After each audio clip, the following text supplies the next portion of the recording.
అనుకోకుండా ఒక 4 అవర్స్‌లో డిసైడ్ అయ్యా ట్రావెల్ చేద్దామని ఒక చిన్న ఎమర్జెన్సీ వల్ల. సో, ఎప్పుడైతే అనుకున్నానో అనుకున్నప్పటి నుంచి అన్ని ట్విస్ట్‌లే. 4 అవర్స్ బిఫోర్ అంటే ఫ్లైట్ టికెట్ అస్సలే బుక్ అవ్వదు. అది తెలిసిందే కదా! అది కూడా ఇంటర్నేషనల్ ఫ్లైట్.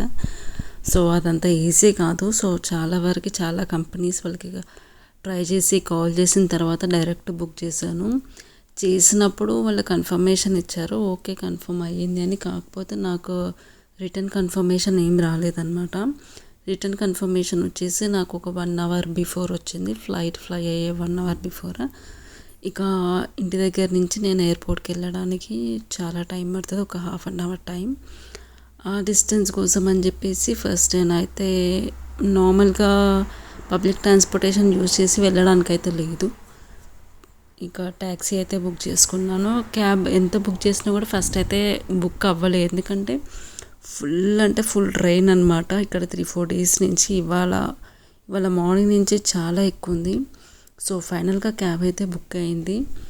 ఇంకా ఎయిర్పోర్ట్కి అయితే వెళ్ళాను. ఎయిర్పోర్ట్కి వెళ్ళిన తర్వాత ట్విస్ట్ ఏంటంటే యాక్చువల్గా నేను ఒక హాఫ్ అన్ అవర్ బిఫోర్ వెళ్ళాను అంతే. అప్పటికి కూడా ఆల్రెడీ బోర్డింగ్ స్టార్ట్ అయిపోయి ఉంటుంది. ఒక 1 అవర్ బిఫోర్ అని వెళ్ళాలి.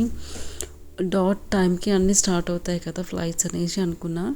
సో, ఇక్కడ అన్నీ ఆన్ టైం అంటే ఆన్ టైమే ఉంటుందన్నమాట. సో, అట్లనే అనుకున్నా. కానీ వెళ్ళేసరికి అసలు బోర్డింగ్ ప్రాసెస్ ఏది స్టార్ట్ అవ్వలేదు. ఫ్లైట్ కూడా 1.5 అవర్ డిలే ఉంది. ఎందుకంటే దానికి ముందు కొన్ని ఫ్లైట్స్ క్యాన్సిల్ అవ్వడం వల్ల ఈ ఫ్లైట్ డిలే అయ్యింది. లక్కీగా ఇంకా నేను వెళ్ళిన తర్వాతనే బోర్డింగ్ అన్నీ స్టార్ట్ అయ్యాయి. ఫైనల్గా చెక్స్ అన్నీ క్లియర్ చేసుకొని ఇంకా ఫ్లైట్ అయితే ఎక్కుతున్నాం. ఇది వియత్నాం వరకు మాత్రమే. వియత్నాం నుంచి నాకు వేరే ఫ్లైట్ ఇక్కడ లేఓవర్ ఉంది. లేఓవర్ కూడా 2 అవర్సే. అది కూడా నాకు కన్ఫర్మేషన్ వచ్చింది. కానీ ఈ ఫ్లైట్ క్యాన్సిల్ అయ్యింది అనే ఇన్ఫర్మేషన్ ఉందన్నమాట. ఫ్లైట్ ఎక్కిన తర్వాత వచ్చింది. బట్ ఏదో ఒకటైతే ఆల్టర్నేటివ్ అరేంజ్ చేస్తారు వియత్నాం నుంచి అనే అప్డేట్ ఉంది. కానీ వియత్నాం ఎర్లీ మార్నింగ్ దిగేసరికి చాలామంది ప్యాసింజర్స్ వెయిట్ చేస్తున్నారు. డిఫరెంట్ లొకేషన్స్కి వెళ్ళేవాళ్ళు. అది వాళ్ళు ఓవర్ నైట్ నుంచి వెయిట్ చేస్తున్నారు. ఇంకా నాకు ఇక్కడి నుంచి లేఓవర్ ఫ్లైట్ ఎప్పుడు దొరుకుతుందనేసి, కనెక్టింగ్ ఫ్లైట్ ఎప్పుడు దొరుకుతుందనేసి నాకైతే ఎలాంటి క్లారిటీ లేదు. ఇంకా నేను వెయిట్ చేస్తున్నాను.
చాలా డిఫరెన్స్ ఉంది యాక్చువల్గా. వాళ్ళు ఇచ్చిన డేట్ అండ్ టైం ఒకటి ఉంటే మాకు వచ్చిన టైం, దాని టైమింగ్స్, ఫ్లైట్ టైమింగ్స్ అంతా డిఫరెంట్ అనమాట. సో, ఇక చాలా వరకు అసలు ఆ రోజు ఎట్లా గడుస్తుందా, ఫ్లైట్ ఉంటుందా ఉండదా, అసలు ఎన్ని డేస్ వెయిట్ చేయాలో ఏం క్లారిటీ లేదు. మళ్ళీ అక్కడ ప్రాపర్ ఇన్ఫర్మేషన్ ఇచ్చే వాళ్ళు కూడా ఎవరూ లేరు. సో, ఇంకా ఫైనల్గా అయితే ఒక ఫ్లైట్ అయితే వాళ్ళు అనుకున్న టైంకే వాళ్ళు అయితే ఒకటి కన్ఫర్మ్ చేశారనమాట.